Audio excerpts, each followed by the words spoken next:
Hey everyone. Hope you're doing well. I'm back with another product review, and this one really stood out to me. Let's talk design first. It looks sleek, sharp, and premium. If you want more info, check out the description below. Now here's the kicker, the price.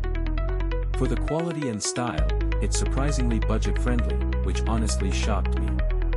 It's also incredibly versatile and works great in almost any setting.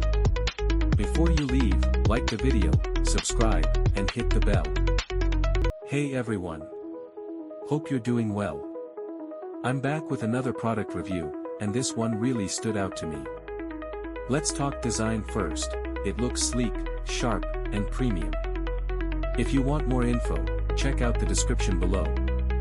Now here's the kicker, the price. For the quality and style, it's surprisingly budget-friendly, which honestly shocked me.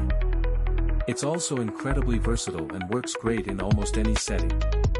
Before you leave, like the video, subscribe, and hit the bell. Hey everyone. Hope you're doing well.